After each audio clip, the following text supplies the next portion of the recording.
నమస్కారం అండి. మనందరినీ కూడా ఈ మధ్యకాలంలో కలిచివేసిన వార్త తిరుమల తిరుపతి దేవస్థానంలో జరిగిన అక్రమం గురించి.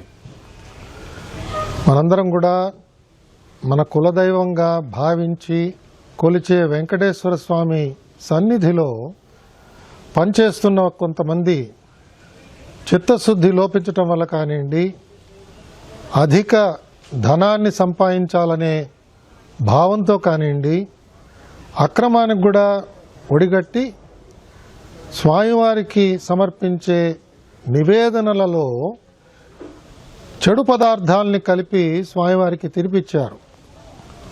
దురదృష్టం ఏమిటంటే ఇవాళ బొంకించి అసలు తప్పే జరగలేదన్నట్టుగా మాట్లాడటం కూడా చాలా శోచనీయం.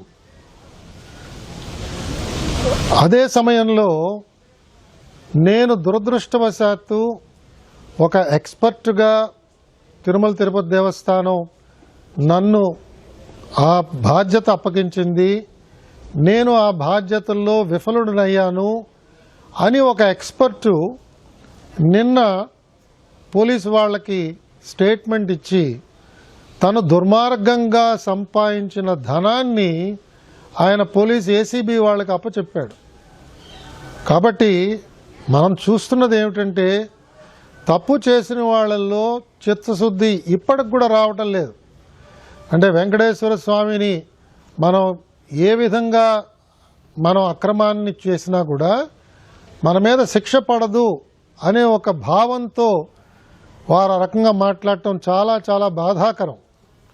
మనం ఒకసారి పూర్వపరాల్లోకి వెళితే తిరుమల తిరుపతి దేవస్థానం ప్రతిరోజు సుమారు 13,000 కిలోల నుంచి 18,000 కిలోల దాకా నెయ్యి కొనుగోలు చేస్తుంది. మనందరికీ తెలిసిందే, స్వామివారి ప్రసాదం అనగానే మనందరికీ మనస్సులో మెలిగేది శ్రీవారి లడ్డు.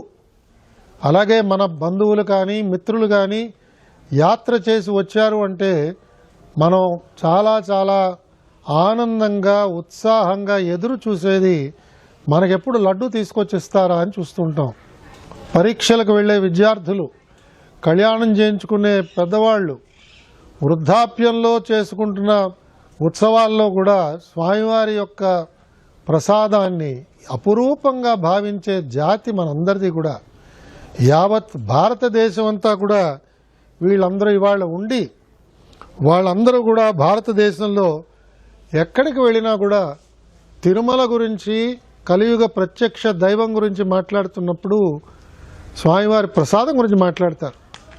మరి కేవలం లడ్డూ ప్రసాదం ఒకటే కాకుండా స్వామివారి అన్న ప్రసాదాల్లో కూడా అదే నెయ్యి వాడతారు. ఉపదేవాలయాల్లో కూడా వాడే నెయ్యి ఈ విధంగానే తిరుమల తిరుపతి దేవస్థానం వాళ్ళు ప్రొక్యూర్ చేసి ఇస్తుంటారు. కొన్ని ప్రాంతాల నుంచి వస్తున్న నెయ్యి మనకి క్వాలిటీ బాగా లేదు, నాణ్యత లేదు అని తెలిసినప్పుడు వాళ్ళకి నోటీసులు ఇచ్చి వాళ్ళని ఆపేయడం విధిగా జరుగుతూ ఉంటుంది. తిరుమల తిరుపతి దేవస్థానం ఆధ్వర్యంలో ప్రొక్యూర్మెంట్ కమిటీ వాళ్ళు ఈ ప్రొక్యూర్మెంట్ చేస్తుంటారు.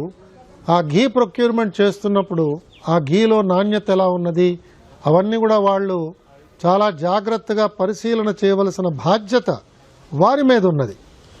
అంతేకాకుండా తిరుమల తిరుపతి దేవస్థానం వారు కొన్న ఈ ఘీని, నెయ్యిని ఎప్పటికప్పుడు పరీక్ష చేయడానికి వివిధ ప్రాంతాలకు పంపిస్తున్నారు.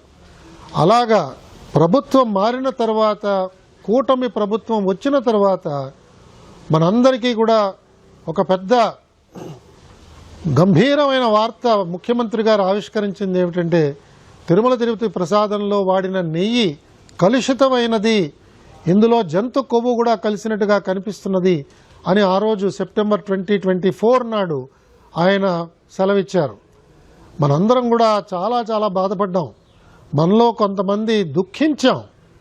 అందరూ చూస్తుండగానే కన్నీళ్లు రాల్చాం. మనం నమ్ముకున్న మన దైవానికి అలాంటి ప్రసాదాన్ని మనం ఇస్తామా? ఎంత తప్పిదం ఇది! క్షమించరాని తప్పిదం కింద కూడా మనందరం కూడా ఆ రోజు అనుకున్నాం.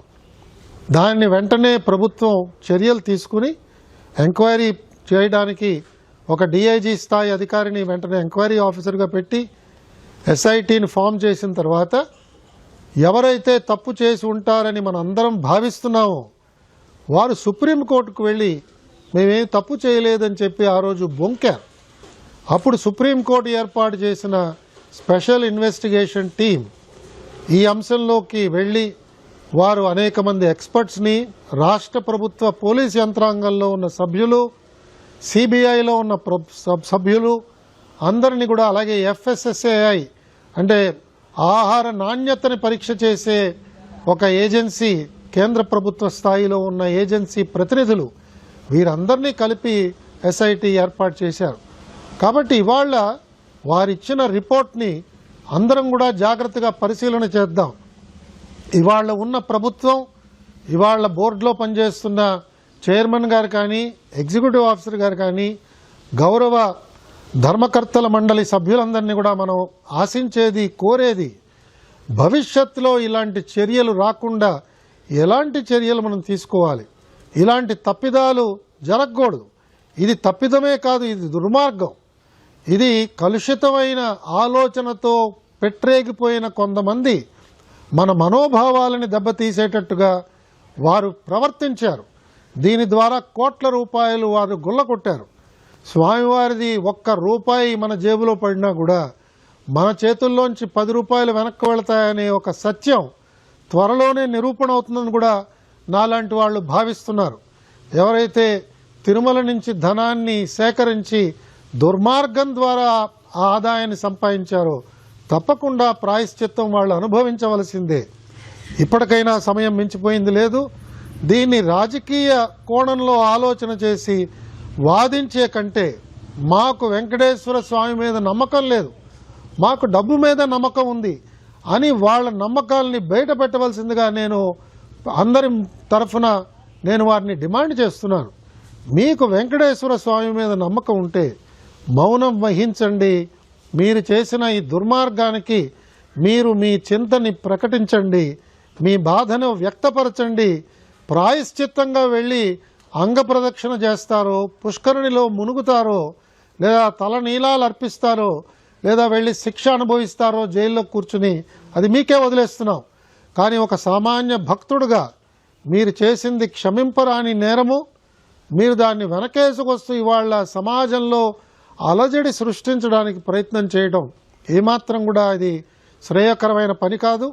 మీ వల్ల మేము ఆశిస్తున్నది కాదు. రాజకీయ పార్టీల వాదనలు ఏ రకంగా ఉన్నా కూడా అది వాదనలతోనే మీరు చేసుకోవాలి. కానీ ప్రజా జీవనానికి అంతరాయం కలిగించడం కానీ, ప్రజా ఆస్తుల్ని తగలబెట్టడం కానీ ఈ విధంగా చేయడం క్షమింపరాని నేరం అవుతుంది. వెంకటేశ్వర స్వామి భక్తులందరినీ కూడా సవినయంగా నేను కోరేది, తప్పకుండా మనం కొంత సమయాన్ని వేచి చూద్దాం. ప్రభుత్వం తీసుకునే అనేక మంచి చర్యల వల్ల తిరుమల తిరుపతి దేవస్థానంలో ఈ తప్పుని ఎవరైతే చేశారో వారందరికీ శిక్ష తప్పకుండా పడుతుంది.